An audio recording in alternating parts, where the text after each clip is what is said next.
Pemirsa, malam ini kita bertemu kembali di Indonesia Lawyers Club. Kali ini kita akan membahas isu yang sangat ramai dalam 2 minggu. 2 minggu atau lebih. Yaitu tentang KPK versus Polri. Malam ini judul kita KPK versus Polri semakin seru. Siapa di belakang mereka? Dan kasusnya bermula dari ramainya dari 12 April 2022. Waktu itu Kepala Kepolisian Republik Indonesia Jenderal Listio Sigit mengeluarkan surat perintah perihal perpanjangan penugasan Brigjen Endar Priantoro sebagai Direktur Penyidikan Komisi Pemberantasan Korupsi. 11 November surat ini berbalas dengan KPK mengirimkan surat mau mengirimkan kembali personil Polri ke Kapolri dalam rangka promosi katanya. Yang akan dikembalikan itu Deputi Penindakan dan Eksekusi Karyoto, Irjen Pol Karyoto, dan Brigjen Endar untuk mendapatkan promosi. Tapi surat ini dibalas oleh Kapolri pada 29 Maret 2023 dengan menyampaikan perpanjangan penugasan Endar sebagai Direktur Penyelidikan KPK. Surat Kapolri ini menjawab surat pimpinan KPK tanggal 11 November 2022. 30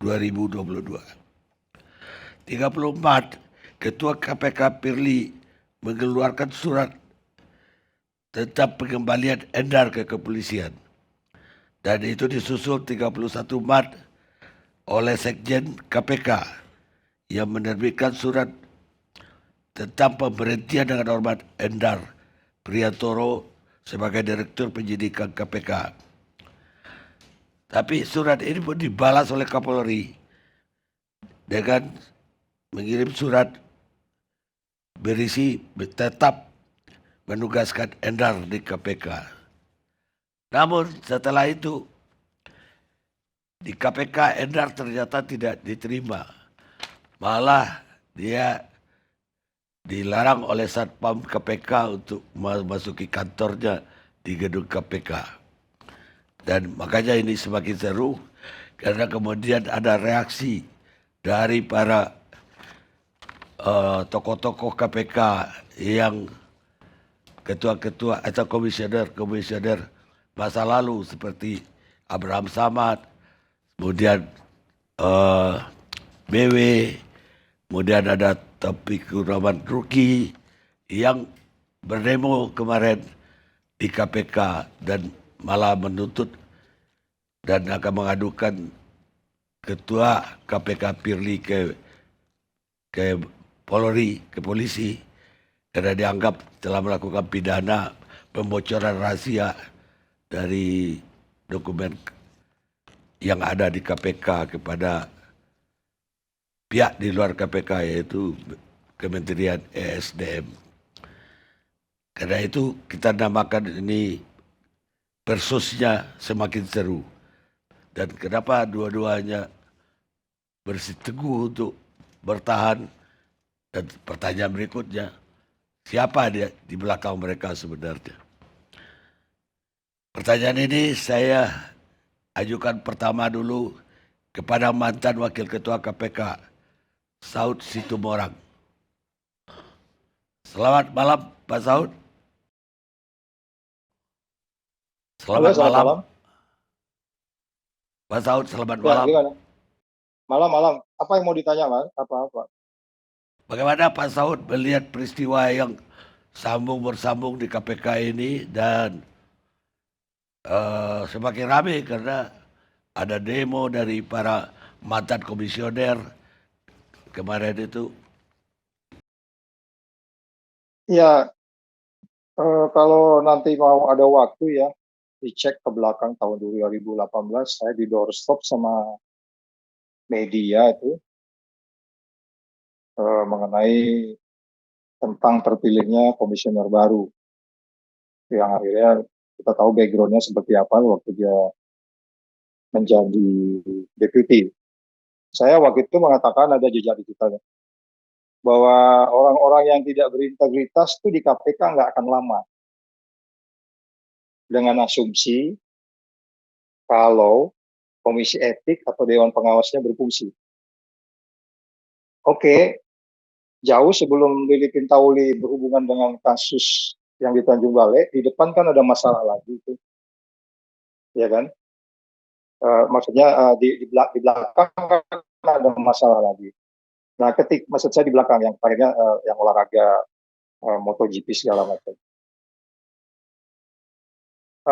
Tahun 2020 hanya satu tahun kurang ya, karena itu dilantiknya Desember 2019.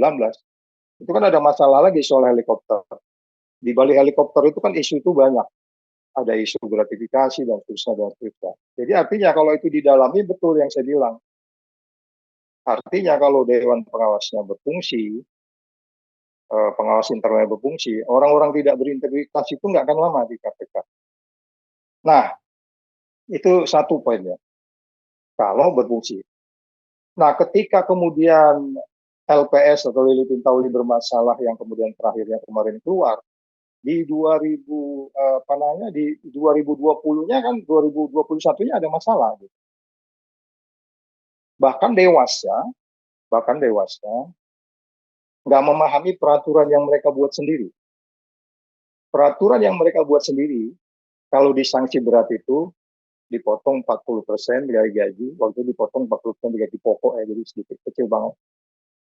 Dan berikutnya adalah diminta mengundurkan diri. Itu ada poin di situ kalau dia sanksi berat itu. Pimpinan dan dewas kalau dikena sanksi berat, dua poinnya.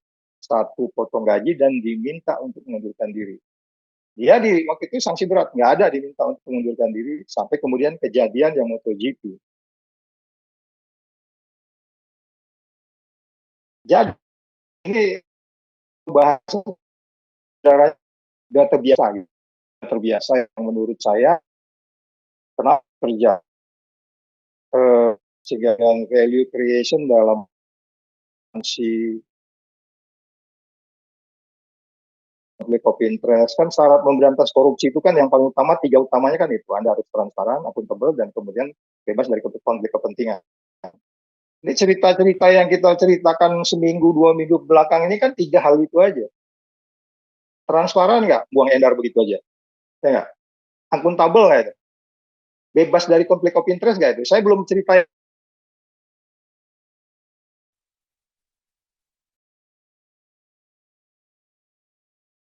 Baik, pemirsa, kita terputus dengan Pak Saud yang ada di Sumatera Utara sana.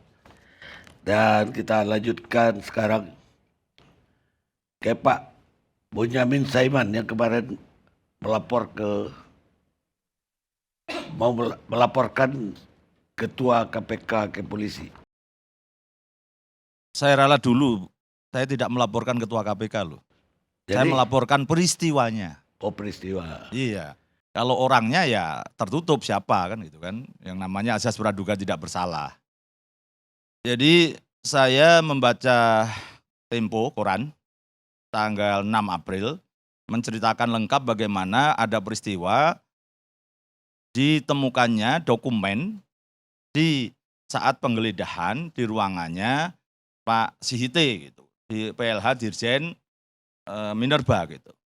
Nah, isinya itu adalah dokumen terkait dengan dugaan hasil penyelidikan sebuah perkara dugaan korupsi di Kementerian SDM.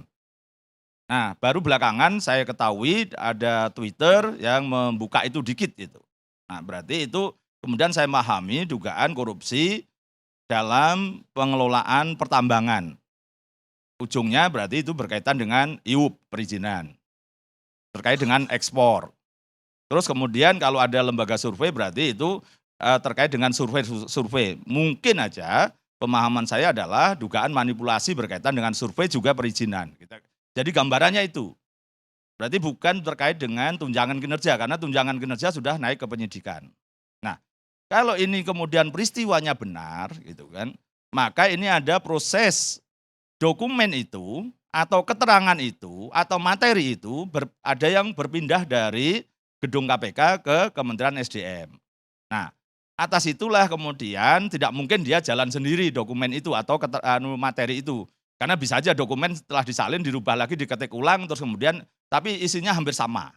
Dengan kalau saya dulu menang pra-peradilan Senturi itu kan akhirnya dapat berkas tentang laporan kejadian tindak pidana korupsi LKTPK gitu.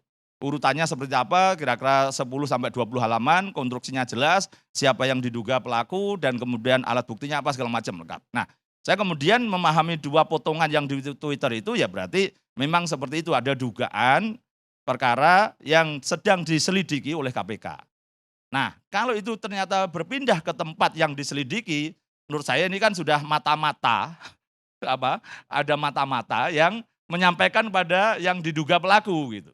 Nah, kalau seperti ini terjadi itu ya berarti yang diduga yang disasar tadi kan pasti mencoba berusaha menyelamatkan diri supaya tidak kena gitu. Misalnya ini kalau mudah-mudahan nanti terbukti atau tidak, paling tidak dari sisi kalau konstruksi yang lain kira-kira kan ya mengganti nomor handphone, kemudian ganti mobil, bisa jadi rental, mungkin pindah tempat alamat, mungkin juga tidak bertemu dengan orang-orang yang sebelumnya intent ketemu. Sehingga kalau ini sasarannya itu dugaannya kira-kira itu adalah pemberian begitu kan bisa jadi sasarannya mau OTT gitu. Nah, karena ini ada bocor ya rasanya ini sampai kiamat juga tidak akan ada OTT lagi dan bisa jadi barang bukti sudah hilang semua dan juga misalnya paling enggak kalau uang mungkin sudah diamankan gitu. Uangnya sudah diamankan, terus kemudian juga tempat-tempat itu sudah dibersihkan gitu. Jadi ini menurut saya sesuatu yang tidak bisa saya tolerir lagi, maka saya kemudian melaporkan ke Polda. Hari ini saya melapor ke KPK juga loh Bang. Ini baru saya declare di ILC karena saya launching sengaja di ILC aja gitu. Baru besok saya riliskan gitu Bang. Jadi saya harus selalu membuat kejutan untuk Bang Karni gitu kan. Jadi saya melaporkan juga ke KPK dugaan menghalangi penyidikan. Jadi kalau di Polda kemarin dugaannya macam-macam pasalnya, sampai undang-undang intelijen negara aja saya pakai itu karena memang penyelidikan itu kan intelijen, bagian membuka intelijen kena pasal 44 di sana di undang-undang tentang intelijen negara.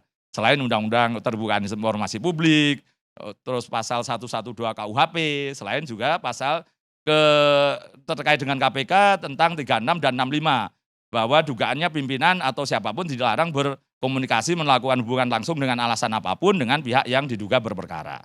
Itu ke Polda. Nah, mudah-mudahan juga segera ditindaklanjuti karena ada beberapa elemen yang lain juga bikin LP itu. Nah, itu kan kadang-kadang teman-teman media ataupun di kepolisian itu selalu LP itu seperti dewa. Kalau saya enggak mau. Karena KUHP kita enggak ada laporan ya laporan aja tertulis malah lebih lengkap ngapain harus LP gitu. Saya selalu kalau laporan korupsi atau laporan perkara-perkara yang sifatnya publik tidak pernah mau bikin LP gitu. Saya bertahan di situ.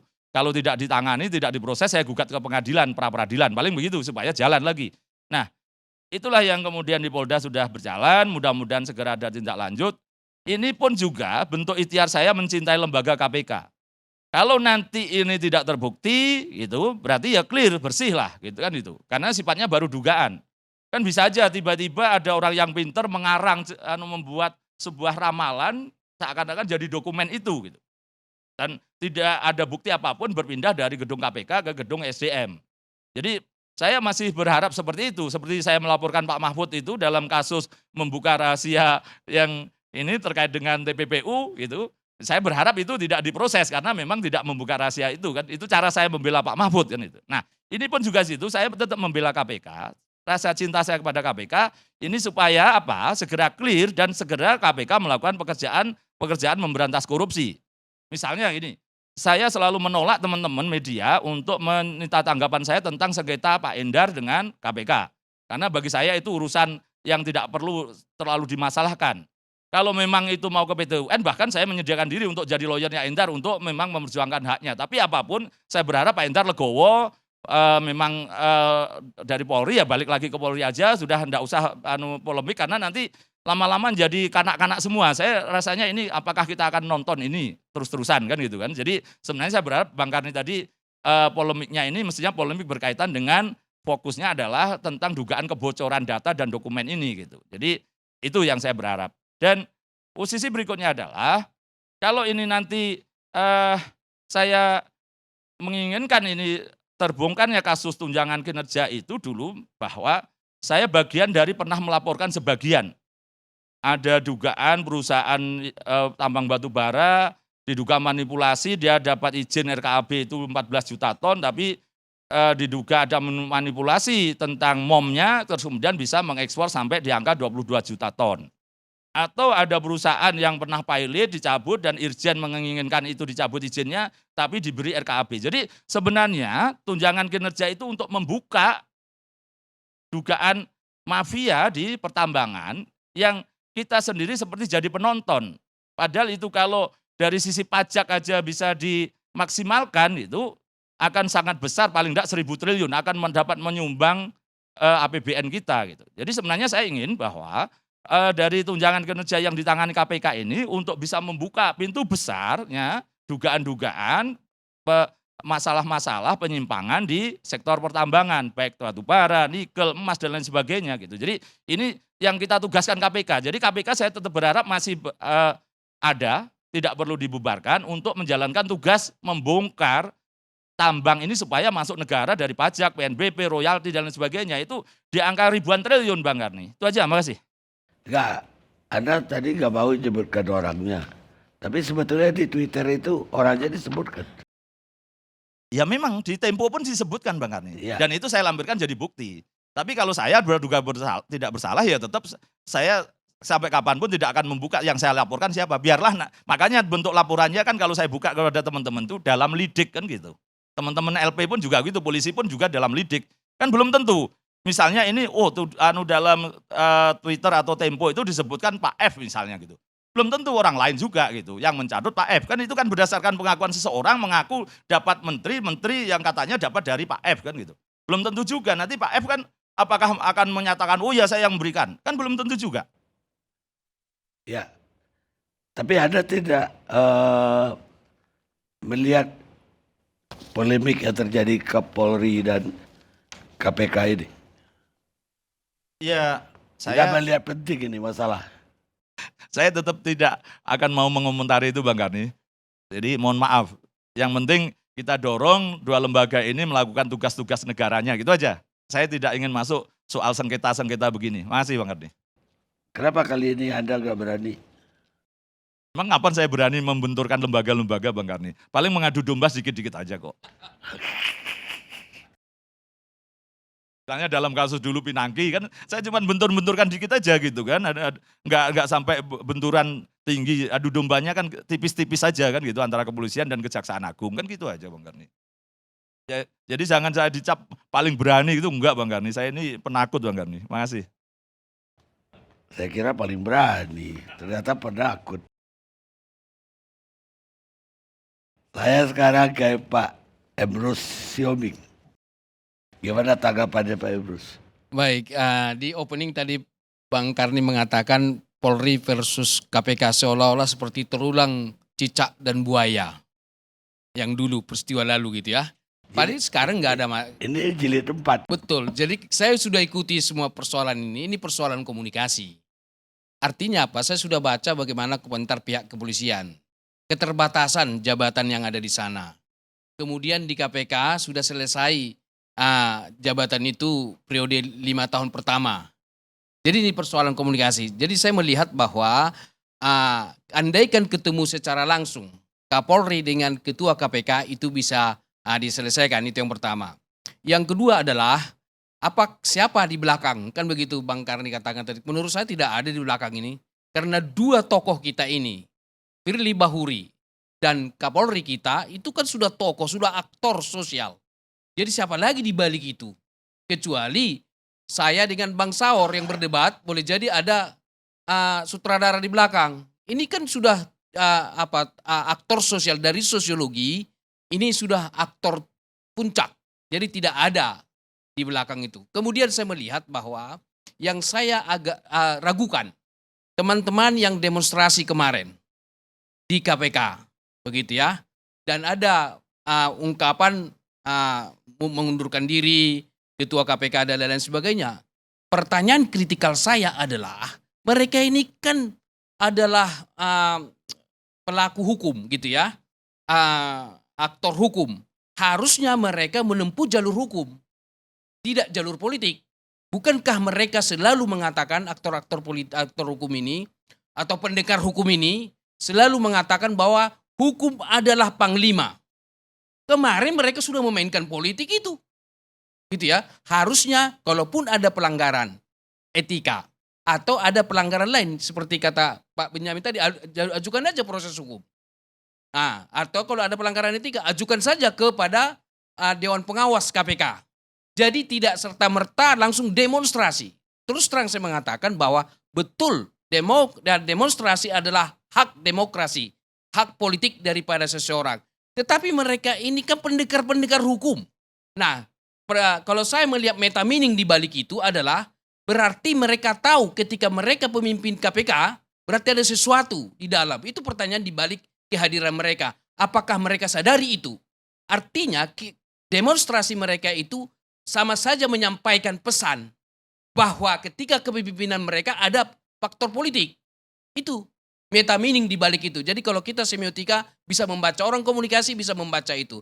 Oleh karena itulah saya berpendapat bahwa sejatinya para pendekar hukum utamakan jalur hukum. Abaikan dari pendekatan demonstrasi politik. Kalau mau politik mereka, dirikan aja partai politik apa kek gitu kan. Atau masuk ke partai politik. Kayak Pak Fahri bikin mendirikan partai. Gelora, masuk aja ke partai Gelora, mereka memperjuangkan nasib mereka kan. Gitu, biar tersebut juga nama partainya kan. Nah, oleh karena itulah saya pikir ini sangat tidak produktif ketika mereka mengajukan. Yang jadi nanti dugaan hipotesis saya. Ketika nanti Dewan Etika memutuskan, katakanlah tidak melanggar etika, saya tidak tahu hasilnya. Mereka akan bilang lagi seperti Pak Saud Situmorang, kan kalau pengawasannya bagus, tidak seperti ini. Tapi tidak dijelaskan. Apa kata Saud tadi masih konseptual. Harusnya dikatakan pengawasannya begini. Tetapi saya berpendapat bahwa Dewan Etika pengawas di sana tidak bisa lepas melakukan pengawasan atas dasar aturan normatif. Tidak bisa lepas. Kalau mereka lari ke situ nanti dikritik orang lagi. Nah, oleh karena itu ketika ada perbedaan pandangan, sikap, tindakan, jurinya adalah hukum normatif itu sendiri yang menjadi pegangan kita. Demikian Pak Karni sementara. Baik, kita udah terhubung dengan Pak Saud? Belum ya? Baik, pemirsa. Politik itu menentukan kekuasaan. Tapi bukan menentukan kebenaran. Paul Krugman, pakar ekonomi Amerika. Kita rehat sejenak.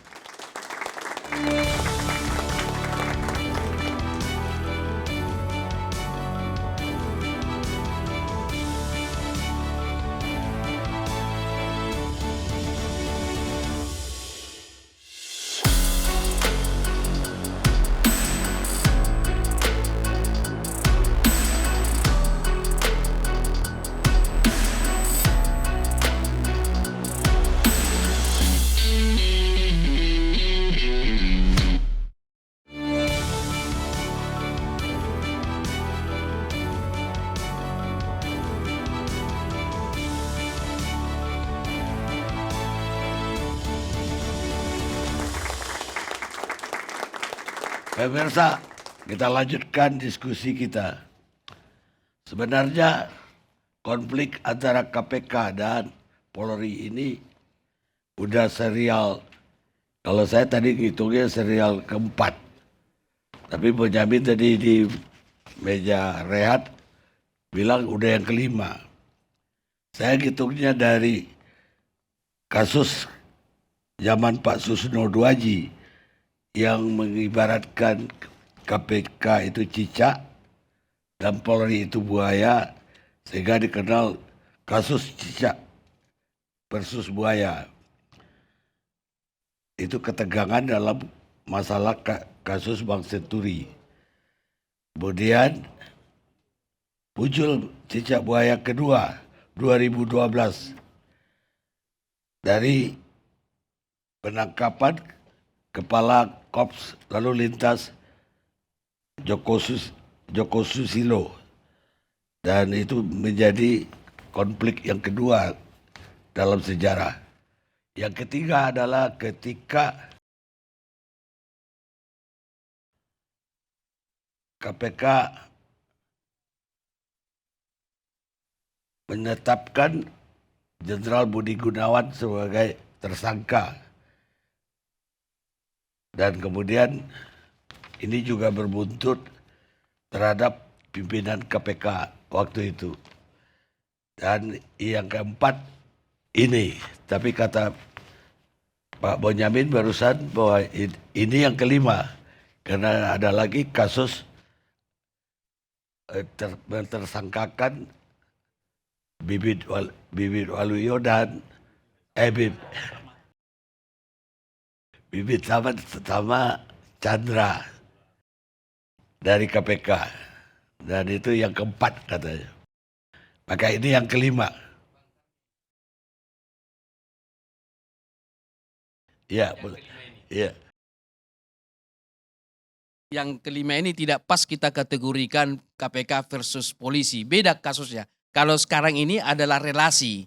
Karena persoalan administratif. Beda kalau yang sebelumnya itu. Yang sebelumnya kan ada yang di proses hukum dan lain-lain.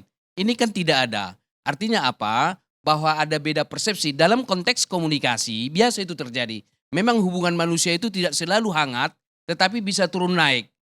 Bisa saja itu terjadi karena salah persepsi pemahaman terhadap peraturan-peraturan yang digunakan di KPK dan juga demikian di kepolisian. Kepolisian saya sudah baca pernyataannya adalah ini persoalan administratif. Ini akan segera diselesaikan. Ini persoalan karena jabatan di KPK terbatas. Misalnya yang Kapolda kita kebetulan kosong atau ada jabatan di situ, maka dia menjadi Kapolda. Itu kata pihak kepolisian. Jadi oleh karena itu saya pikir untuk konteks kali ini belum dapat kita sebut adalah KPK versus polisi. Kalau versus itu kan bertentangan, berseberangan. Ini adalah persoalan interaksi yang masih bisa diselesaikan secara administratif dan melalui komunikasi antar pribadi, aktor-aktor yang ada di dua instansi ini bisa clear. Oleh karena itulah tidak ada salahnya Ketua KPK sama Kapolri kita ketemu saja untuk supaya agar mempunyai persamaan persepsi terhadap persoalan-persoalan relasi mereka yang sedang terjadi. Demikian, Bung Kardi. Baik, itu kan pendapatnya Pak Emrus ya. Baik. Emrus. Artinya kita berbeda pendapat dalam hal itu. Saya melihatnya udah konflik. Sekarang giliran dari Saur Siagian. Saya komentari dulu pendapat Dr. Emrus Sihombing karena beliau pakar komunikasi soal menanggapi kawan-kawan yang di sana yang demonstrasi. Yang saya pahami karena saya mengikuti Pak Emrus, mereka itu sesungguhnya melaporkan ke Dewas, cuman dimulai dengan aksi. Jadi mereka sudah resmi melaporkan saudara Firly Bahuri soal dugaan kebocoran yang di SDM itu memang dari Firly Bahuri. Artinya itu dari pemeriksaan dari teman-teman di KPK didapatkan dari seorang pegawai SDM, menteri itu dapat dari saudara Firly Bahuri. Inilah kemudian mereka melaporkan ke Dewas. Betul memang sebelum mereka ke Dewas, mereka berjalan atau memberikan orasi. Tetapi target mereka adalah untuk melapor ke Dewas. Artinya mereka ini paham hukum, jadi dimulai dengan etik. Dewas itu adalah etiknya, di situ rohnya. Dan mereka sudah berjalan ke, ini saya udah pakai mic, tapi sudah akan melaporkan ke polisi. Tapi saya nggak tahu, sekarang ada 6 laporan di Polda Metro, apakah termasuk rekan Boyamin, sudah 6 yang melaporkan saudara Firly Bahuri ke Polda Metro. Tetapi juga ada laporan, saya sekarang nggak tahu berapa laporan juga ke Bareskrim. Tetapi mari kita lihat, sebelum kawan-kawan ini sebenarnya udah bergelombang untuk melaporkan saudara Firly Bahuri yang diduga memang sangat besar melakukan pelanggaran etik. Memang ini juga Pak Emrus, ini sesuatu yang menurut saya adalah sangat tragis terjadi di mana? Di komisi atau di kepemimpinan yang kelima ini. Dalam sejarah kepemimpinan KPK, kalau mereka itu bermasalah, kawan-kawan komisioner yang 8 itu kemudian berbondong-bondong datang membela mereka. Tetapi unik kalau kasusnya Firly ini, tidak satu orang pun yang pernah menjadi komisioner KPK yang memberi katakanlah quote-quote peneguhan, bahkan secara terang benderang mereka bertarung turun gunung bahasa pers itu. Karena menurut saya nggak heran Bang Karni. Saya ingat tuh di beberapa di Karni Ilyas, ada sahabat saya Pak Rihamil di sini, bahwa dari awal karena saya adalah mengadvokasi di tangan saya waktu dulu, waktu saudara Firly Bahuri mau kembali ke KPK, didemonstrasi ribuan waktu itu karyawan daripada KPK. Karena apa? Mereka menolak bagaimana pelanggar etik ini kemudian mencalonkan kembali jadi komisioner. Itu isu berat. Karena itu dulu mereka waktu masih belum berubah status ASN mereka ini standar moralnya itu begitu rupa. Bang Karni pasti tahu kawan-kawan di sini. Untuk minum air putih sekalipun Bang Karni masih ingat, jangankan menerima amplop Pak Emrus seperti kita. Untuk air putih sendiri nggak boleh mereka bawa itu. Memang mereka itu sudah memang mendedikasikan diri mereka teraliansi. Kemudian dari publik, dari rakyat, dari keluarganya. Setelah revisi ini Bang Karni, Pinta Uli Siregar, seperti tadi dibilang Pak Saud Situmorang, diduga waktu kasus di mana di Tanjung Balai, tetapi dia juga terang benderang melakukan pelanggaran etik. Kemudian dia mengundurkan diri dan memang pelanggarannya adalah sempurna kemudian berhenti. Cuman problemnya adalah tidak seperti di kepolisian Bang Karni. Itulah sekarang sahabat saya Boyamin gelisah kemudian melaporkan kembali pidananya kalau tidak salah. Baru tragedi dalam konteks kepemimpinan inilah yang terjadi seperti ini Bang Karni. Orang berbondong-bondong melakukan pelaporan ke Dewas. Ada yang ke Polda Metro, mahasiswa turun gunung. Ada ke Baskrim. Karena apa? Karena kepemimpinan Firly Bahuri. Inilah dari awal kami mengatakan bagaimana sempurnanya KPK itu diperlemah. Dengan kontrak sama dengan revisi undang-undang KPK. Dan menempatkan yang bermasalah ini jadi komisioner. Dan itu kita lihat terang benderang. Saya ingat kalau nggak salah itu saudara Fahri Hamzah yang memimpin persidangan. Kemudian juga direvisi. Bang Karni, kita mau catat. Indeks persepsi korupsi kita kemudian terjun bebas dari 38 kemudian jadi 34. Sementara Timur yang miskin itu Bang Karni, dia 42. Kita paling boncrot dikit dari Ethiopia itu Bang Karni.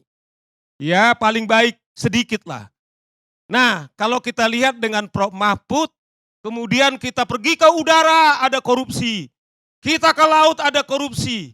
Kita ke darat ada korupsi. Ke kiri kita di kampus-kampus ada rektor-rektor ditangkap. Ke kanan kita kemudian ada asuransi, saya tidak tahu lagi. Semoga di tempatnya Bang Emrus juga tidak terjadi. Inilah yang terjadi Bang Karni. Oleh karena itu menurut saya setuju dengan Bang Emrus. Problemnya adalah siapa yang mendesain, maka kenapa Firly Bahuri ini dipaksakan jadi pimpinan KPK. Menurut saya kita lihat hampir semua yang melaporkan itu sentralnya adalah saudara Firly Bahuri. Nah oleh karena itu saya kira kita berharap sesungguhnya kepada kawan-kawan di Dewas, karena ini menurut saya kalau kita mau serius masih menyelamatkan kapal ini, segera bersidang. Dan kita dorong betul. Kalau memang terbukti karena beberapa waktu lalu dia telah melanggar etik, yaitu penggunaan helikopter, itu kita juga sangat menyesal. Hanya dikasih sanksi ringan. Ini saya kira bukan saja dipecat dia, tetapi juga harus pidananya jalan. Saya senang dengar tadi Boyamin hanya di ALC diumumkan. Dugaan saya itu adalah pasal 21 Pak, barangkali. Nah, artinya saya kira kalau ini betul tentunya. Karena memang kita udah baca, saya baca tadi di media, ya memang itu adalah yang membocorkan dari Firly Bahuri. Makanya Endar Bang Karni melaporkan dua hal. Pertama adalah soal pemecatannya, dan yang kedua laporan saudara Endar adalah dugaan yaitu bocornya dokumen yang sekarang terjadi di SDM. Ingat Bang Karni, saudara Endar ini adalah direktur penyelidikan. Memang itu wewenang mereka. Artinya dia gentleman Bang Karni, dia datang kepada lembaga Dewan Pengawas, kemudian meminta siapa yang membocorkan daripada dokumen ini. Dan ini dokumen Bang Karni, bukan sekedar sprindik. Kalau kita ingat zaman dulu yang pernah zamannya Abraham Samad, dia minta sekretarisnya yaitu memfotokopi sprindik kemudian dibagikan kepada wartawan. Sekarang ini apakah ada kemudian transaksi yang lain? Kita tidak tahu. Tetapi menurut saya inilah sekarang secara sempurna kemudian menggembosi KPK, kemudian kalau tidak segera kemudian ini dituntaskan. Saya bilang problem kita tadinya adalah seorang Firly Bahuri yang tidak punya kepemimpinan sesuai dengan marwah daripada KPK, kemudian barang ini bisa tenggelam semua. Nah, oleh karena itu saya kira Endar sudah tetap, saya agak berbeda pendapat kepada Boyamin. Sebagai seorang penegak hukum dia pergi ke lembaga hukumnya, yaitu pergi ke Dewas dia, ada dugaan pelanggaran soal pemberhentiannya beliau Bang Karni. Kemudian kedua adalah kebocoran. Yang menarik begini Bang Karni, kalau kita lihat surat daripada KPK kepada kepolisian Bang Karni, bahwa kawan-kawan ini yaitu Karyoto, kemudian juga Endar, siapa itu yang dididik penuntutan itu yang dari kejaksaan, Fitro. Jadi ini bukan cuman Endar kan. Nah kalau versi surat KPK kan untuk promosi. Oke, seperti dibilang Dr. Emrus. Ketepatan di kepolisian adalah pada saat itu ada rotasi. Saudara Karyoto ditempatkan kepada Kapolda. Nah, bagaimana nasib daripada Endar? Kalau memang kemudian tidak dapat promosi di Kapolri, apakah konsisten kita namanya kemudian promosi, sementara sekarang terluntang-lantung Bang Karni.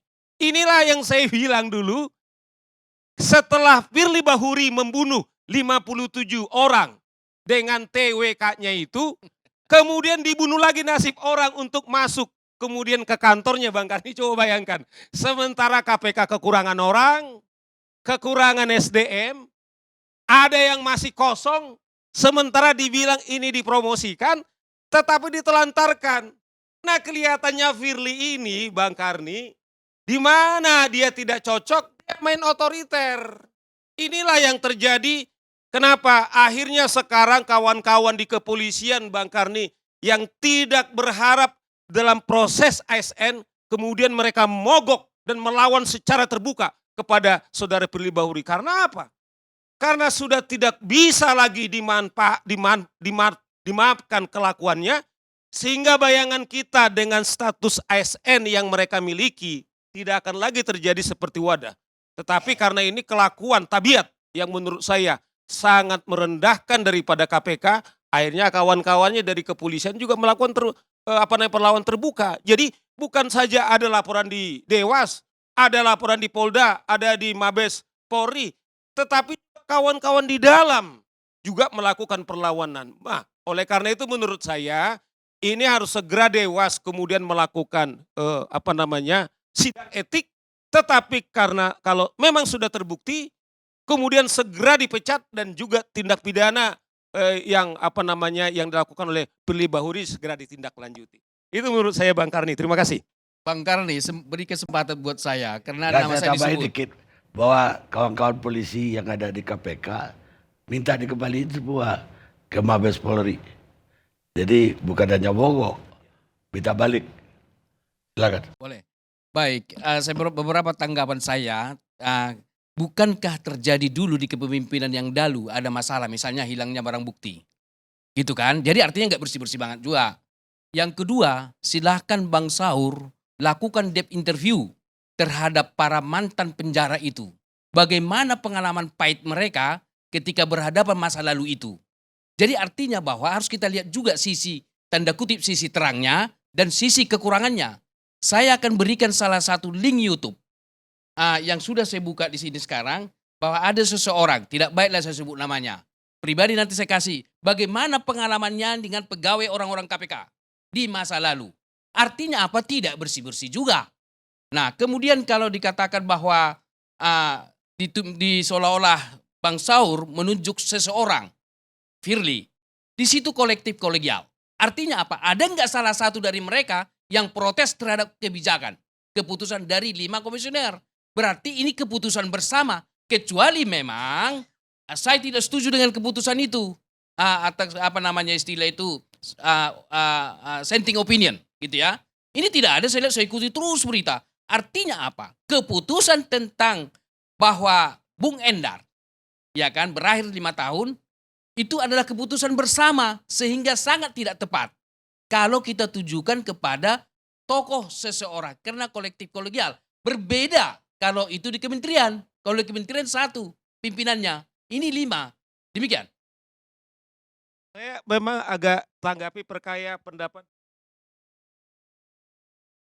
Jadi gini memang, kalau Pak Emrus mengikuti, biasanya kalau orang kemudian dikembalikan itu kalau dia melanggar etik. Ingatlah dulu Robin yang memeras. Kemudian dikembalikan. Atau beberapa penyidik KPK soal buku merah. Yang dulu menyobek barang bukti, kemudian karena terbukti melanggar etik, kemudian dipulangkan. Nah, kalau kasus Endar, ini kan tidak ada pelanggaran yang diumumkan oleh pimpinan KPK sehingga dipulangkan. Cuman memang dia mengakui dalam beberapa berita. Soal formula diakui.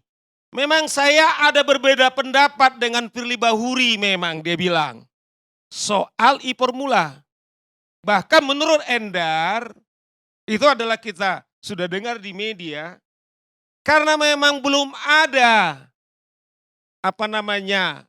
dugaan tindak pidana mens reanya, kemudian belum sangat kuat, karena kalau mereka katakanlah gelar, ya komisioner, penyidik, kemudian juga dir itu sama suaranya. Makanya dir kemudian tidak setuju, deputi tidak setuju, kemudian penuntutan tidak setuju, penyidik yang lain. Nah, kelihatannya ngotot itu adalah Firly Bahuri. Nah, dasar inilah barangkali beberapa sehingga barang ini kemudian jadi seperti ini. Nah, itu sebabnya agak menarik ini Pak Emrus. Biasanya orang dikembalikan kalau melanggar etik. Nah, kasus Endar enggak, mungkin dia tahu, makanya dia bertanggung jawab. Dia bertanggung jawab kemudian dilaporkan gitu loh. Bang Saur, sebentar Ya. Bang Saur. Jadi berarti Bang Saur mendapat informasi, bocor juga dari penyidikan. Loh, Artinya bukan. bahwa Itu- kan Pak Saur katakan tadi, Kita dapat berita itu. berita. Berita. Dari mana bocornya lagi tuh? Loh. Berarti bocor lagi tuh, perlu diproses hukum lagi tuh. Lah itu saya Artinya ini proses penyidikan. saya- Jadi harusnya tidak boleh bocor juga. Saya bacakan tadi yang saya bilang Firly Bahuri itu di Kompas itu Bang Karni. Saya bacakan ini. Ya. Jadi ini berarti Pak Emrus sebagai ketua komunikasi nggak ngikutin terus ini. Ya. Karena tadi Boyamin agak segan mengatakan bahwa Firly Bahuri karena Bang Karni menyebut Firly Bahuri. Nah, jadi Tapi Bang Saur, ini sedikit ya Bang Karni. tuntaskan dulu ini soal Firly Bahuri. Iya kan? Nah, dokumen itu ditemukan penyidik saat menggelar kantor Kementerian SSDM setelah menginterogasi pegawai ESDM berinisial IS, petugas KPK mendapatkan Informasi dokumen itu didapatkan dari Arifin dan berasal dari Firly. Nggak usah diimpoin kata Yes dalam video. Nah ini Kompas. Nah, Pak Emrus mungkin belum sempat tanggal 11 April. Nah jadi yang kemarin, jadi saya hanya membacakan berita ini. Ya sebagaimana kita pers. Sama dengan juga soal Ipermula. Itu diakui dari media. Nanti saya carikan. Dia bilang dia berpendapat soal itu dan diakui. Bahwa belum ada mens rea-nya. Dan itu juga berita yang lain. Bukan saya bocor. Tapi kalau saya mau bocorkan, saya baca.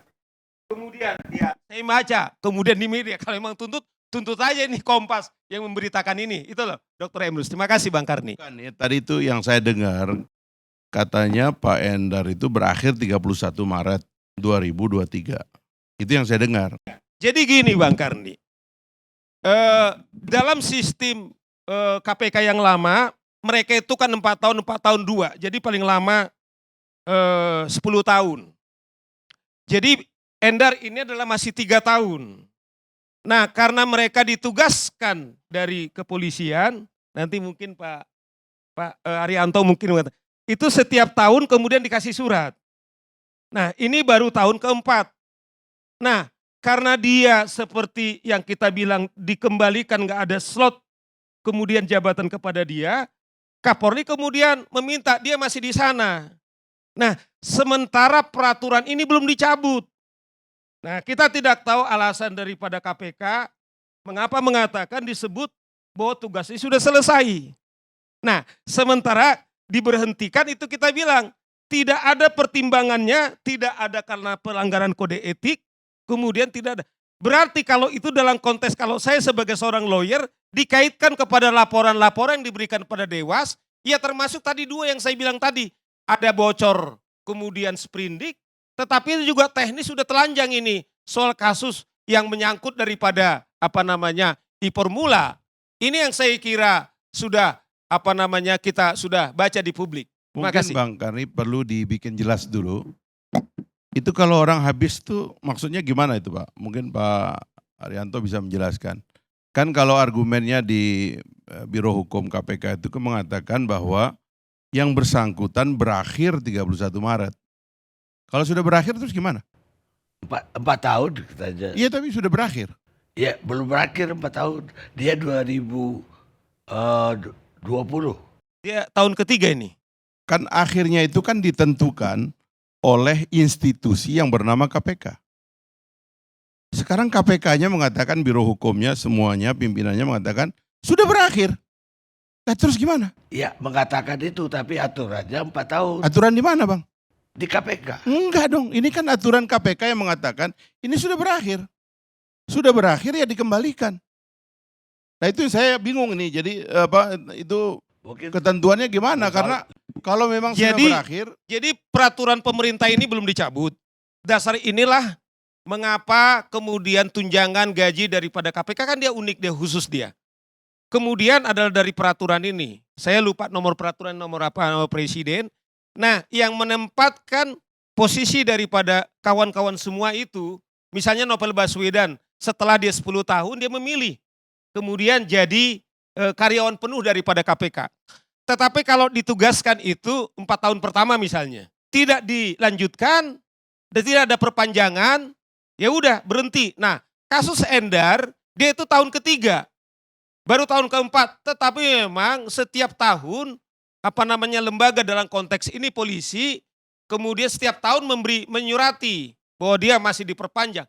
Kecuali itu yang kita bilang. Karena ada kasus tertentu, katakanlah dia pelanggaran kode etik seperti contoh yang saya bilang tadi Robin, ada beberapa kasus merah putih yang penyobekan daripada itu kemudian dia dikembalikan karena melanggar kode etik. Nah, soal Endar itu tidak ada pelanggaran itu. Pertanyaannya 4 tahun itu peraturan di mana gitu. Itu peraturan presiden yang diperlakukan kepada KPK. Nah, yang menarik apakah setelah ada ASN ini kemudian mereka peratur sendiri? Nah itu yang belum jelas. Nah makanya di pertimbangan dia diberhentikan dengan hormat tidak ada. Itulah problemnya. Nah kita apresiasi Endar, kalau saya baca statement Kapolri Komisi 3, dia akan melakukan upaya setelah Dewas adalah ke Petun. Itu udah betul itu. Jadi dia betul-betul bertanggung jawab sebagai penegak hukum melakukan instrumen ke pengadilan. Seperti sahabat kita ini. Udah berapa laporan Boyamin? Ke Mabes 1, ke Polda 1, ke Polsek nggak jadi. Tadinya Polsek, tadi enggak. Baik, giliran Fahri Hamzah.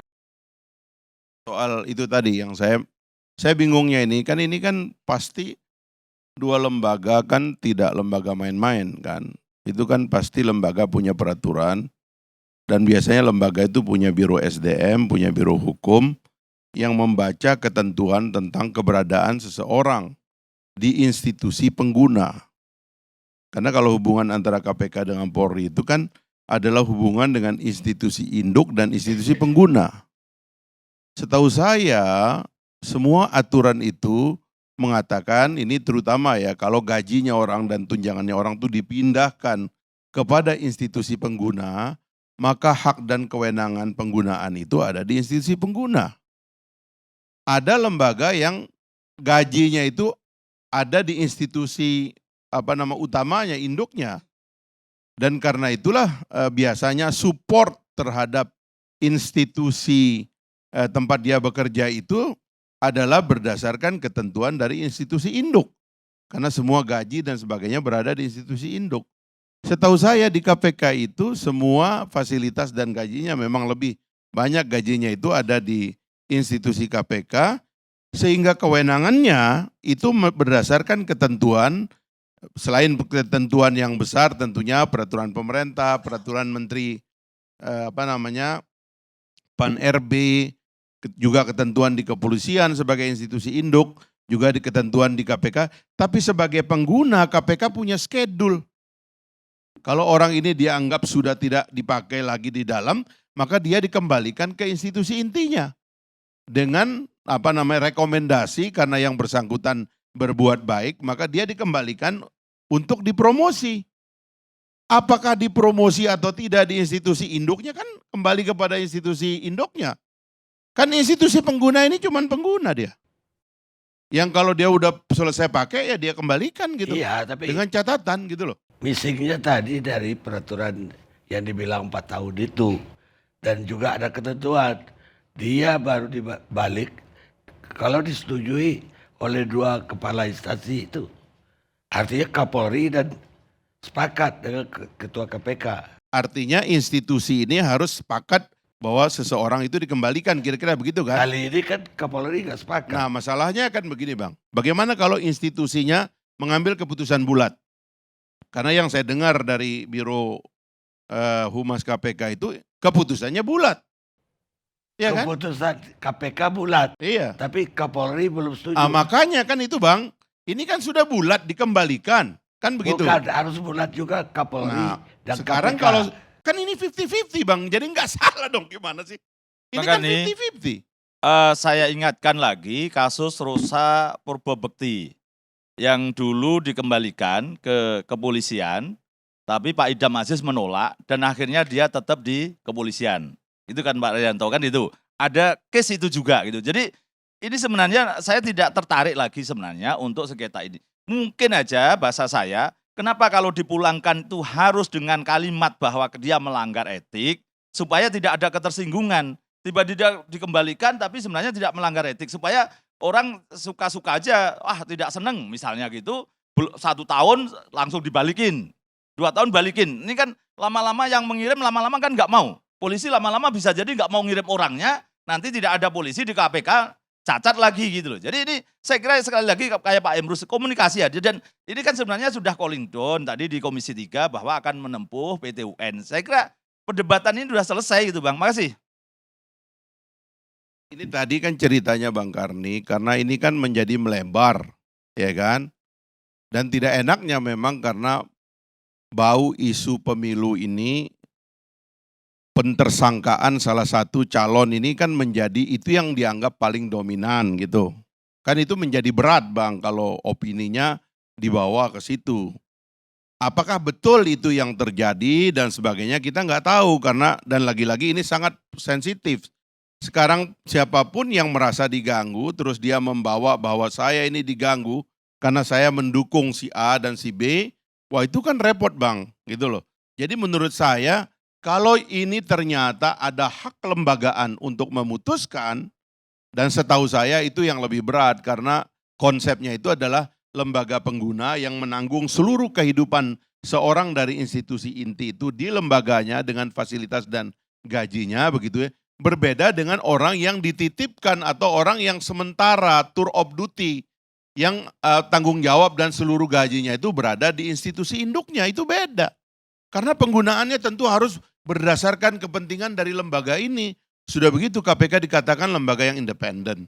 Ada dalam rukun eksekutif yang independen. Loh, mana independensinya kalau orang secara sangat mudah menempatkan orang di dalam institusinya? Kan independensinya jadi hilang. Kalau ini kita clearkan, nggak usah dong kita lari ke pilpres dong. Nanti jadi repot ini kalau kita larikan ke sana gitu loh maksudnya Bang. Oke. Gini aja, saya tantang Pak Firly, sekarang ini kan sudah ada Pak Endar, tidak ada Karyoto, tidak ada Fitroh. Sudah clear di sana, saya tantang untuk meningkatkan penyidikan Formula E. Kalau tidak dilakukan, sebulan lagi saya gugat pra peradilan karena tidak menaikkan penyidikan itu. Sudah saya tantang itu aja, masih.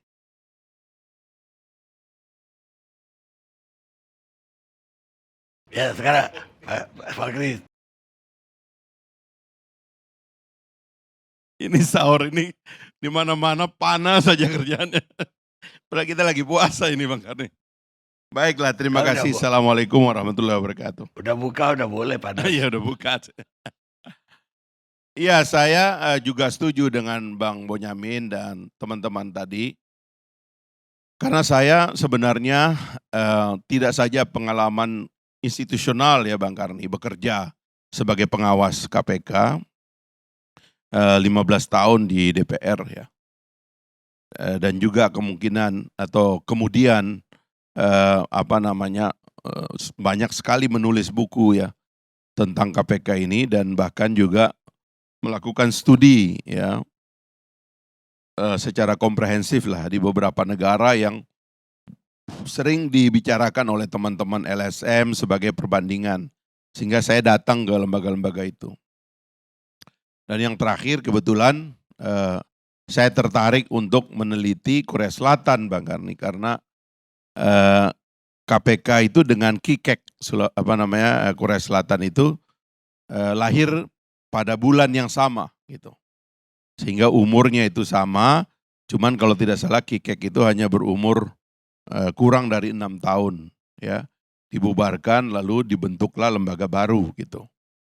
Nah, saya sempat berkunjung ke KIKEK-nya, lalu ada lembaga baru yang bernama ACRC ya di Korea Selatan itu, bahkan pimpinannya sempat saya undang ke Jakarta dan berdiskusi dengan yang bersangkutan dan menemukan begitu benang merahnya bahwa ikhtiar kita di dalam pemberantasan korupsi ini memang harus diperbaharui dan diperbaiki ya. Tidak boleh sekedar karena benci sama koruptor lalu kita mengerjakan hal-hal yang sebenarnya nggak bakalan selesai gitu. Ya kita dengan semangat terus-menerus termasuk yang ditunjukkan oleh demonstran-demonstran itu, tapi masalah nggak selesai. Dan kita menghambur-hamburkan penggunaan uang rakyat untuk sesuatu yang tidak selesai. Sekarang ini KPK sudah berumur 22 tahun saya kira ya. Dan kita lihat masalahnya masih urusan kelahi antar lembaga dan sebagainya. Nah saya pernah kasih paper itu kepada Pak Jokowi karena beberapa buku yang saya tulis itu juga pernah diminta dan saya kasih memang dan saya untuk Korea Selatan secara khusus saya jelaskan beberapa temuan saya di sana. Di antara yang mereka khawatirkan itu adalah penegakan hukum itu memang tidak boleh mendua Bang Karni. Gitu. Jadi mereka sangat khawatir tuh dengan menduanya penegakan hukum. Itulah yang kemudian menyebabkan mereka memutuskan untuk membentuk ACRC itu. Semacam lembaga komplain. Yang kalau di sana itu kira-kira menggabungkan ombudsman, KPK yang lama, lalu kemudian Komnas HAM itu LPSK itu digabung oleh mereka, jadilah lembaga Anti Corruption and Human Rights Commission itu. Dan itulah yang kemudian menyebabkan Korea Selatan itu maju dengan sangat cepat, ya, perekonomiannya tumbuh dengan sangat baik, bahkan mereka inovator-inovator dalam ekonominya tumbuh itu. Ya kan sepanjang ini kan kita lihat ya bagaimana Korea Selatan dengan handphonenya, dengan K-popnya, dengan elektroniknya dan sebagainya itu luar biasa gitu. Dan ekonominya Korea Selatan sekarang jauh meninggalkan kita, padahal kita berangkat dari titik yang sama sebenarnya. Nah inilah tema-tema yang dulu suka saya ungkapkan untuk menjelaskan bahwa ini menegakkan benang basah ini kalau kita nggak hati-hati begitu. Saya kira nggak bisa kita mengatakan bahwa apa yang terjadi hari ini hanya terjadi hari ini. Setahu saya mayoritas ketua KPK itu berakhirnya nggak baik. Mayoritas. Setahu saya hanya Pak Ruki yang berakhir dengan baik. Ketua KPK pertama. Yang lahir tuh berakhirnya tidak baik itu semuanya. Jadi kita jangan bilang Firly, ini semuanya ada masalah ini. Ya. Pak Antasari masuk BUI. Oh, sadis lagi tuh, ya kan? Ininya itu. Kejadiannya itu pembunuhan, Pak, ya. Lalu kemudian kita ingat juga Pak BW, ya kan, sama Pak Abraham, ya kan? Kalau tidak salah sampai statusnya tersangka mereka itu. Nah jadi ini coba kita agak objektif sedikit lah. Saya tuh agak main otot tuh udah nggak zaman gitu loh. Coba agak berpikir konstruktif sedikit ya. Waktu direvisi ini undang-undang karena memang temuannya terlalu banyak. Persekongkolan ini sekarang nih Anas Urbaningrum keluar nih, lihat aja nanti. Emang sekongkol, saya ini juga objek sekongkol. Februari 2014 Bang Karni, tiba-tiba keluar seorang saksi dari ruang penyidikan, dari ruang pengadilan dan mengatakan saya terima uang 25.000 US dollar dari Nazarudin di Wisma Anugrah itu, kantornya dia itu. Saya tidak tahu kantor itu ada di mana, tapi itu disebutkan menjelang tanggal 9 April pencoblosan. Dengan maksud supaya saya nggak terpilih lagi itu. Meledak itu. Di dapil saya spanduk banyak betul itu menghajar saya itu. Tapi alhamdulillah ya saya lawan dengan cara saya dan alhamdulillah terpilih kembali begitu waktu itu. Setelah saya menjabat, yang bersangkutan ketemu dengan saya dan membuat pengakuan, dia ditekan disuruh menyebut nama saya di ruang sidang gitu. Nama penyidiknya segala macam lengkap. Dan itu konspirasi yang terjadi pada semuanya, termasuk nanti Anas akan cerita bagaimana Nazarudin diperankan. Bajingan ini semuanya ini. Dipakai di depan ruang sidang untuk nakut-nakutin orang. Dipakai untuk meres hakim, untuk nakut-nakutin hakim. Gencet sana, gencet sini, hancur itu sebenarnya. Itu lembaga udah busuk kok. Makanya waktu kita bikin angket, kita bongkar satu-satu, ketahuan semua kok. Bagaimana penggunaan uang ilegal dari aset sita yang dijual secara ilegal, dipakai, gila itu. Udahlah. Kita sudah saling tahu lah kelakuan-kelakuan ini kok. Maka kita revisi, kita bentuk lembaga pengawas. Ya kan? Kita membentuk SP3 supaya orang jangan dipaksa. Emang negara itu harus selalu menang, harus selalu benar. Lah kalau negara melakukan kekeliruan masa nggak ada jalan? Gimana? Emang negara nggak bisa salah? Negara kan manusia-manusia brengsek juga isinya. Ya kan? Yang bisa berbuat salah. Nah, paradigma itu kita ubah. Coba periksa itu semua promotor undang-undang KPK ini. Prof. Yusril, Prof. Romli. Ya kan, ini yang Prof. Andi Hamzah. Ya, kemudian politisi-politisinya, Ibu Mega itu yang mengesahkan itu. Semua mengatakan ini udah salah. Udah jauh ini. Tapi teman-teman LSM perlu pahlawan. Oposisi perlu pahlawan. Kerjaannya memang begitu. Ini kan kayak ngambil pekerjaan orang. Maka dulu jadilah markas KPK itu oleh pimpinan KPK jadi markas perlawanan kepada negara. Dipakai gedung itu seenak-enaknya, ngumpul seenak-enaknya. Udah nggak ada itu yang namanya konflik of interest. Kalau ada pimpinan KPK tersangka ngumpul di situ, lawyernya juga seenaknya aja lembaga negara dipakai. Nggak sadar itu yang namanya konflik of interest itu. Keterlaluan sudah itu. Memang intimidasi, saya tahu kok. Menjelang pembacaan revisi Undang-Undang KPK itu semua kena teror kok. Dan saya mengambil keputusan waktu itu sebagai pemimpin sidang ya kita revisi. Dan alhamdulillah kita revisi baik-baik. Nah sekarang tentu berbalik. Orang-orang ini kan sekarang nggak bisa lagi menggunakan KPK sebagai kendaraan politik. Itu masalahnya. Nggak bisa lagi. Hubungan antara politik dengan KPK itu sudah sudah dihabisi di revisi ini. Sehingga nggak bisa lagi orang-orang yang main-main dengan LSM, pembocor. Ada media yang setiap minggu terima bocoran. Siapa yang berani bantah? Termasuk Sprindik Anas Urbaningrum. Ini kelakuan. Cuman kita ini senang diteror begitu ya. Senang sibuk tapi belum tentu sukses. Tepuk tangan aja tapi gagal. Itu yang terjadi selama ini. Nah, sekarang bangsa ini harus mengambil inisiatif kembali. Menurut saya kesalahan utama Undang-Undang KPK adalah karena dia tidak menganggap presiden sebagai penanggung jawab pemberantasan korupsi. Pimpinan KPK itu kita pilih dengan ongkos kurang dari 1 miliar rupiah.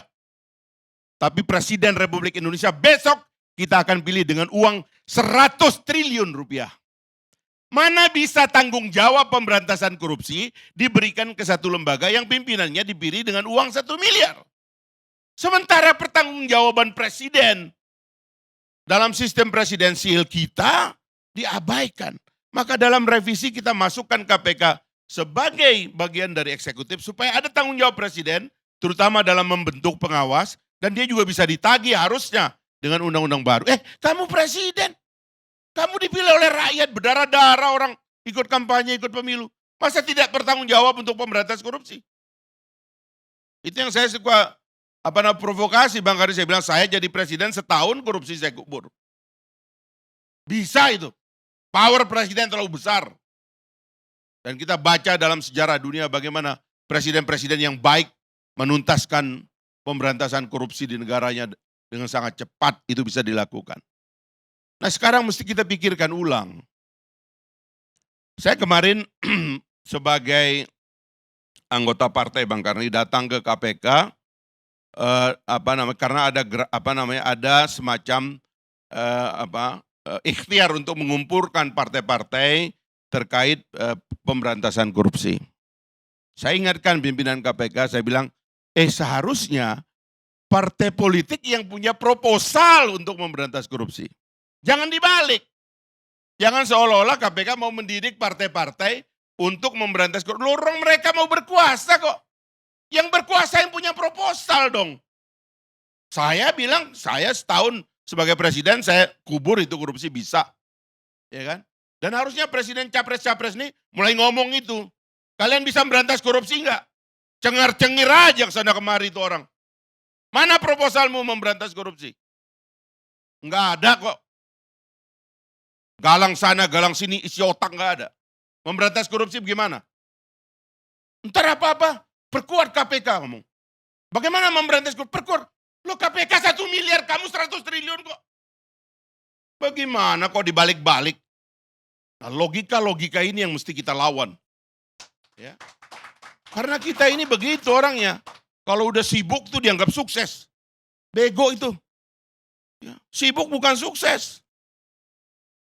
Sukses tuh kelihatan jejaknya dan penyelesaiannya gitu.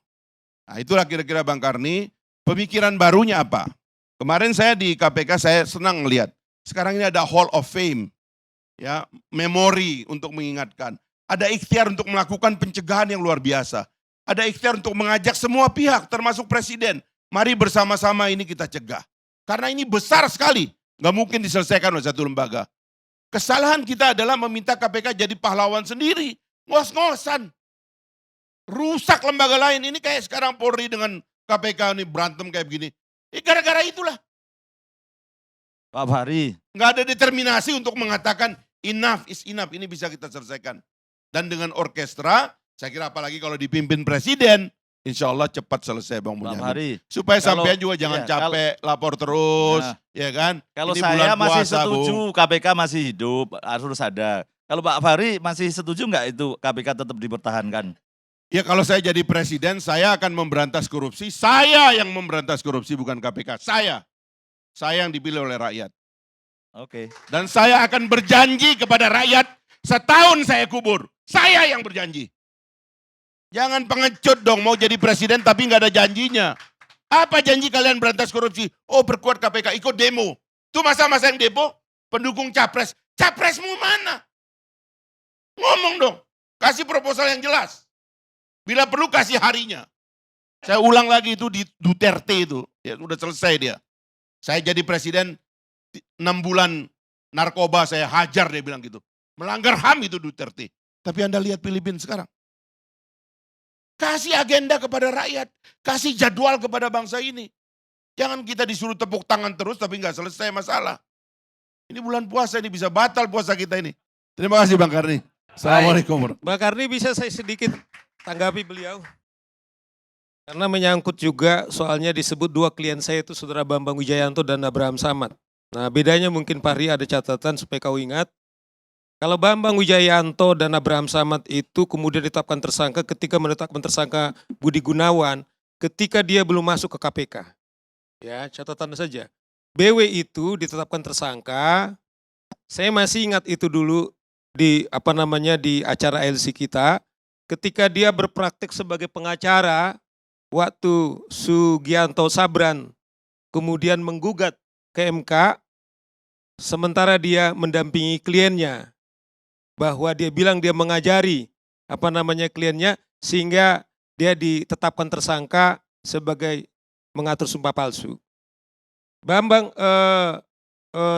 Abraham Samad yaitu diduga ada penggunaan identitas kemudian dia dipalsukan sehingga ditetapkan tersangka. Artinya mau saya katakan bahwa mereka itu ditetapkan tersangka bukan karena menyalahgunakan wewenangnya dia sebagai pimpinan KPK.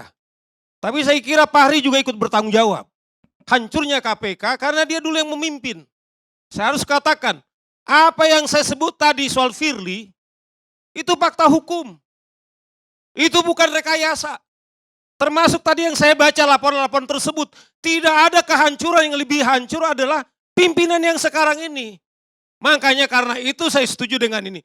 Lembaga ini kita selamatkan, tetapi pribadinya kita coba bayangkan Bang Karni, saya bilang. Kawan-kawan ini dulu waktu ada pansel, udah tahu Firly ini bermasalah. Tetapi kompak sekali nih Komisi 3. Kemudian tok, bahkan biasanya mereka yang rundingan siapa jadi ketua KPK, Komisi 3 menunjuk, kamu jadi ketua. Jadi saya kira dosa daripada kawan-kawan di DPR juga harus bertanggung jawab juga bagaimana KPK yang sekarang ini. Saya tambah komentar aja Bang Karni. Terima kasih. Baik, sekarang giliran Penasehat Kapolri Irjen Pol Arianto Sutadi Purnawirawan. Terima kasih Pak Karni, saya dikasih bagian terakhir. Jadi saya bisa tinggal menyimpulkan saja. Saya terima kasih diundang di sini ya, jadi bisa memberikan penerangan pada rakyat lah gitu dengan cara saya sendiri gitu. Tadi di sini saya ingin menyampaikan apa yang seperti yang disampaikan oleh Pak Fahri. Ya.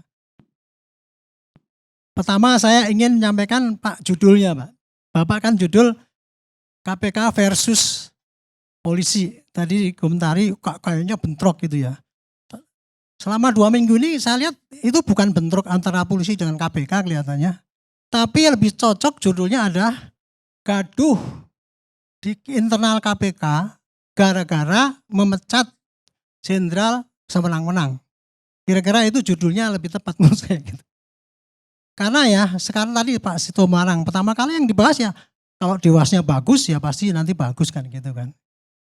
Sedangkan sekarang kalau kita lihat apakah polisi sekarang bertentangan dengan KPK, saya kira enggak. Pak Kapolri itu hanya berbeda pendapat saja mengenai penunjukan orang untuk tugas di KPK. Nah, saya ingin kembali supaya gini ya. Saya kalau dengar nama KPK itu Pak ya, saya ingat kembali tahun 2000. KPK itu dibentuk dulu ya. Karena apa? Institusi yang jaksa sama polisi itu dianggap sapu kotor sehingga nggak bisa membersihkan korupsi. Itu ngomongnya LSM kayak gitu ya. Makanya dibentuklah KPK. Dibentuklah KPK waktu. Oleh pembentuk undang-undang waktu itu wah didambakan. KPK itu mesti orang yang seperti malaikat lah gitu. Dipilihlah gini dan sebagainya. Dikasih kewenangan lebih, tidak boleh SP3 dan sebagainya. Dikasih anggaran yang unlimited gitu. Jadilah KPK itu. Dipilihlah 5 orang, pertama kali Pak Taufik Ruki. Pak Taufik Ruki kita baru jadi ketua itu, datang ke rumah saya. Saya waktu itu di Ripidum, Pak.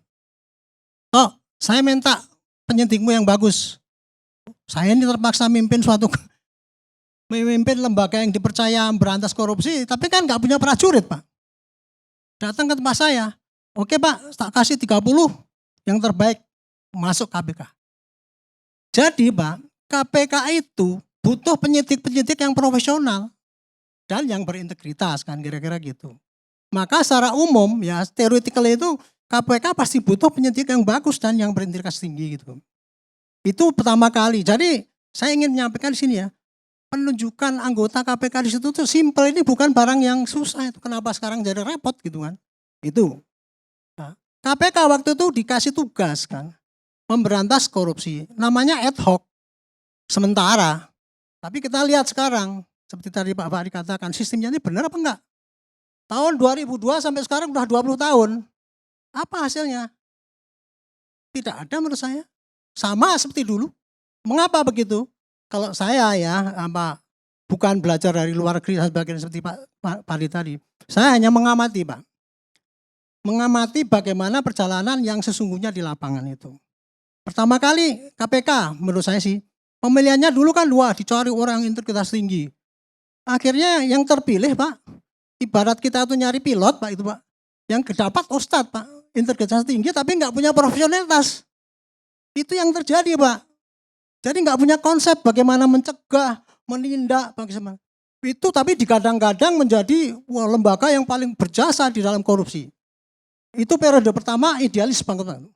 Bagus membentuk sistem. Saya melihat buku pedoman Pak Taufik bikin pedoman mengenai bagaimana menanggulangi korupsi. Tapi waktu itu kan ya cuman embrio ya, tenaganya sedikit gitu ya. Tapi untungnya KPK kan cuma dikasih jatah 50 kasus setahun itu Pak. Itu yang karena mereka berbasis pada anggaran.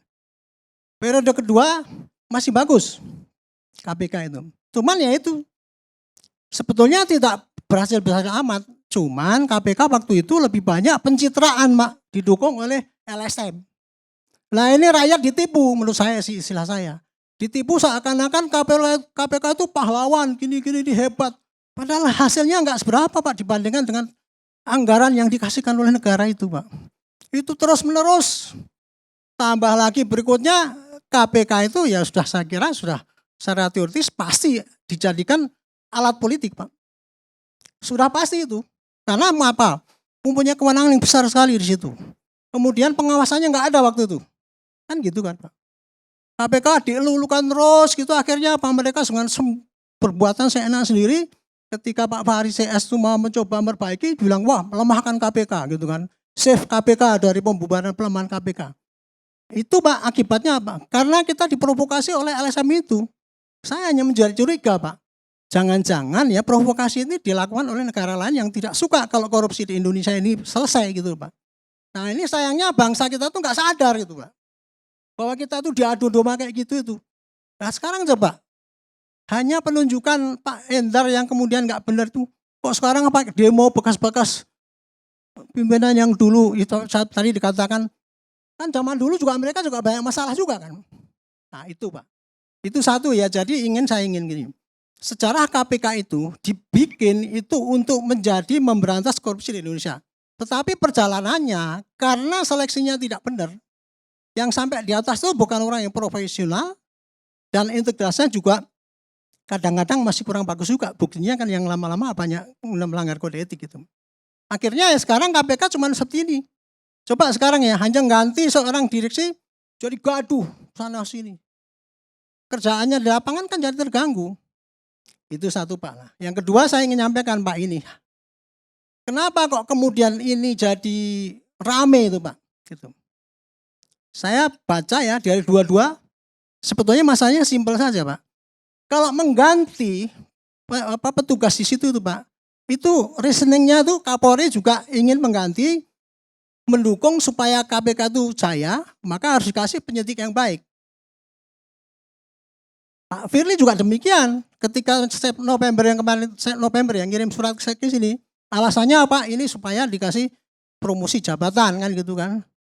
Demi supaya segar penyidiknya dan KPK juga jaya. Tujuannya sama Pak, untuk promosi anggota itu supaya tidak terkatung-katung dan sebagainya. Tetapi apa yang disampaikan oleh Pak Firly kemarin itu kurang lazim kalau istilahnya itu Pak. Karena kalau mengganti orang itu Pak, mestinya kan dia ingin kalau orang itu baik, kenapa mesti diganti? Gitu Pak. Dan kemudian selama belum ada pengganti, kenapa kok kemudian langsung dicopot kan gitu. Akhirnya ya publik masih membaca itu. Ini pasti memang nggak cocok ini antara Pak Endar dengan Pak Firly. Nah akhirnya kan mencuat tuh Pak, karena ketindakan yang dalam tanda petik semenang-menang itu, Pak Endar sekarang membocorkan, wah aib-aib mereka saling buka-membuka kan. Itulah jadi, waduh hancurlah kita kalau seakan-akan ya, kalau KPK yang kadang-kadang jadi pahlawan pemberantas korupsi itu, kok kemudian isinya kayak gitu. Kapan mereka mau bekerja, ngurusin gitu aja nggak rampung-rampung gitu Pak. Jadi pantas Pak Presiden kan mengatakan itu. Jangan gaduh, aturan patuhi gitu. KPK sekarang menganggap saya berwenang, kan gitu Pak. Habis ya stop, kewenangan dia gitu. Tetapi kalau ditelisik lagi Pak, itu tidak lazim. Mestinya kalau mengganti itu sampaikan pada Pak Kapolri, Pak ini minta diganti Pak karena kurang begini, kami minta yang baik. Mestinya kan kayak gitu ya. Kemudian kemarin katanya sudah itu November ke sana, alasannya apa? Mau dipromosikan kan itu kan, karena gini, banyak pejabat yang di KPK itu, polisi itu tidak terperhatikan, sehingga waktu itu Pak Firly mengatakan bahwa dia bertanggung jawab untuk mempromosikan. Itu ngomongnya begitu Pak. Tapi ketika disampaikan kepada Pak Kapolri, yang Karyotonya jadi Kapolda Metro, yang ininya tidak, Pak Kapolri malah menyampaikan biar di situ saja. Nah kok dibalas 1 hari kemudian langsung diberhentikan. Nah ini kan jadi prank pasti terjadi. Nah, kemudian kalau dilihat ya sekarang ya, Pak Kapolri saya kira juga nggak begitu ngotot banget kok. Kemarin kan hanya silakan saya teruskan karena di situ ada masalah internal, biar selesaikan dulu gitu. Nanti kita lihat dari Dewas. Nah sekarang Pak Saud mendambakan kepada Dewas gitu kan. Kalau ini kritik saya ya, Dewas itu ya, coba tolong nanti mengawasinya itu jangan hanya sebatas pada kode etik aja. Saya pengen tanya ya, kalau seandainya kebocoran itu membocorkan rahasia, kan itu berarti kan ketemu dengan orang atau tersangka atau pihak lain yang berkaitan dengan perkara korupsi. Hukumnya pasal 36 Pak, Undang-Undang Nomor 3 Tahun 2000. Itu pidana Pak. Dan pidana itu 5 tahun. Tapi kenapa selama ini kayak gitu dianggap itu, oh hanya kode etik. Mesti konsekuen dong. Selama ini sudah melanggar kode etik gratifikasi, misalkan kemarin tuh pakai pesawat. Kan sama itu. Di dalam undang-undang KPK itu, pimpinan KPK itu ada 3 Pak. 1 berhubungannya, kemudian kalau ada di pasal yang berikutnya 37 itu, kalau seorang anggota KPK melakukan korupsi, maka dia ditambah 1/3 hukumannya. Nah kalau gratifikasi kan juga masuk korupsi, katanya kan gitu. Nah makanya itu saya pikir ya, dalam mencari klarifikasi kayak gini ini, kita jangan melempar seakan-akan mana ini sesuai aturan apa tidak. Kita harus betul-betul konsekuen. Cek ini ya, kemarin pemberhentian daripada itu, apakah sesuai dengan prosedur apa tidak, oke lah silakan. Tapi kemudian apakah pelanggaran yang terjadi itu adalah betul-betul apa tidak, ya jangan di stop gitu kan. Diperiksa kedua-duanya gitu. Jadi itu kira-kira pandangan saya Pak, secara yang langsung kejadian maupun secara garis besar. Kalau saya sarankan Pak ya, terakhir ini, bangsa ini cobalah mari kita itu sadar Pak. 20 tahun kita tuh memberantas korupsi, gagal Pak. Karena apa? Karena dulu terlalu percaya kepada KPK itu. Padahal KPK juga ternyata banyak melakukan pelanggaran. Dan sekarang kalau KPK mau dibetulkan, katanya save KPK dari kehancuran KPK kan gitu. Marilah bangsa ini sadar Pak, tugas pokok kita adalah memberantas korupsi. Maka lembaga-lembaga yang dikasih kepercayaan sekarang ini, antara polisi, jaksa, dan KPK, jangan terkotak-kotak, bersama-sama kerja gitu. Jadi enggak ribut-ribut sekarang, baru nunjuk penyidik aja udah ribut. Itu kan menunjukkan arogansi masing-masing Pak. Mudah-mudahan kita sadar ya Pak ya, kita jangan terbuai oleh pengaruh-pengaruh luar negeri yang ingin mengacaukan kita itu dalam pemberantasan korupsi gitu. Saya kira itu Pak, terima kasih. Apa? Saya kira karena tadi juga Pak Hari menyebutkan soal NGO, saya nggak ada afiliasi NGO, saya murni. Enggak. Soal NGO, saya kira juga nggak fair karena nggak ada teman-teman NGO. Karena ada penguasaan di KPK. Katanya. Saya bukan NGO Mbak Karni, saya tidak ada, saya advokat. Oke. Tapi mau saya katakan pengertian pendudukan itu yang saya tahu, saya karena saya adalah advokat, saya beberapa saya tangani Novel Baswedan, kawan-kawan, advokasi yang lain, Abraham Samad, dan juga terakhir waktu judicial review, Saud Situmorang dan kawan-kawan. Kalau seperti saya, advokat Bang Karni, paling hebat-hebatnya itu saya di perpustakaan. Kalau hebat-hebatnya kita itu bertemu dengan mereka, itu paling di perpustakaan. Ya toh. Dan yang kedua Bang Karni, saya itu nggak pernah dibayar 1 perak oleh kawan-kawan ini. Karena pro bono yang saya lakukan. Dan yang ketiga konsekuensinya karena saya adalah menangani advokasi PK. Kantor saya Saur Siagen sampai detik ini Bang Karni tidak mau menerima kasus korupsi. Banyak Bang Karni, barangkali dipikir saya punya akses ke dalam. Saya jaga betul itu, saya tidak pernah mau bicara dengan soal penyidik, dengan soal kasus Bang Karni. Mau saya katakan Bang Karni, saya hanya berbicara tentang testimoni. Tidak betul itu ada diduduki. Mereka memang berbondong-bondong kali serangan. Ya, kalaupun diskusi seperti saya pengacaranya, paling itu di perpustakaan. Apalagi mengontrol kawan-kawan diuji di pengadilan, kemudian PK. Sehingga betul-betul bisa dipertanggungjawabkan. Kawan-kawan saya banyak yang saya tahu, saya nggak tahu kalau beliau makinya itu LSM apa enggak, tetapi saya tidak berafiliasi kepada LSM. Cuman mungkin saya bersama dengan kawan-kawan itu ketika di KPK Bang Karni. Saya testimoni kepada diri saya sendiri. Terima kasih. Baik. Bang Karni.